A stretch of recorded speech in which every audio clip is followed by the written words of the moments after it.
ايه اللي ممكن يحصل للراجل لو قعد 5 دقايق بس مع هيفاء وهبي؟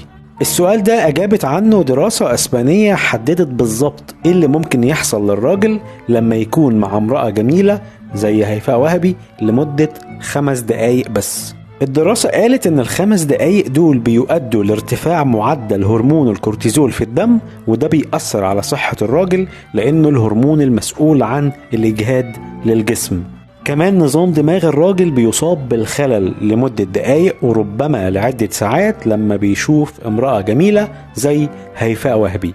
مش بس كده، في كمان دراسة نرويجية قالت ان رؤية امرأة جميلة زي هيفاء وهبي تماثل تعاطي المورفين. الدراسة اجرت تحليل على 30 راجل لمعرفة تأثير صور الستات الجميلة على دماغ كل واحد فيهم. تم عرض عليهم صور لأكتر من واحدة ست جميلة لمدة 5 ثواني، وبعد كده طلب منهم تقييم جمال كل واحدة فيهم. الرجالة اللي حصلوا على المورفين أعطوا وجوه الستات اللي عجبوهم علامات مرتفعة جدا. كمان زادت رغبتهم إنهم يشوفوهم تاني، وكمان كانوا مش عاوزين يشوفوا الستات اللي ما عجبوهمش.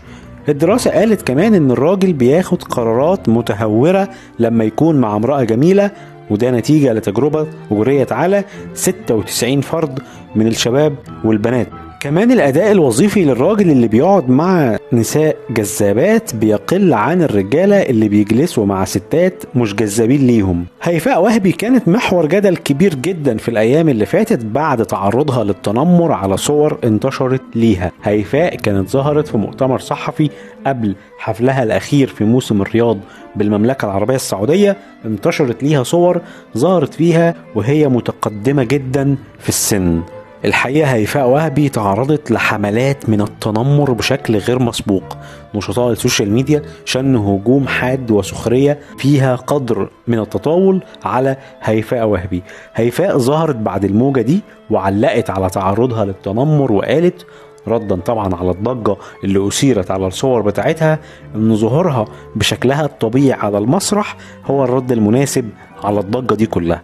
قالت هيفاء ان ربنا اداها نعم كتير جدا تستحق الشكر، وشايفة انها مستهدفة بسبب نجاحاتها، لكن يا ترى مين اللي بيستهدف هيفاء؟ ما قالت هيفاء كمان الموضوع ده بالنسبة لي في منتهى التفاهة ومش بيستوقفني، دي حملة موجهة وفي أشخاص معينين بيقف ورا الحملة دي. وبغض النظر عن الصور اللي نشرت لهيفاء وهبي وكانت سبب تعرضها للتنمر بشكل أو بآخر، حفلة هيفاء وهبي في السعودية كانت محور جدل كبير داخل المملكة وخارجها. الحفلة كانت هي أول زيارة من نوعها لهيفاء للسعودية، وطبعا كانت ضمن فعاليات موسم الرياض اللي بتنفذه هيئة الترفيه اللي بيرقصها تركي آل الشيخ.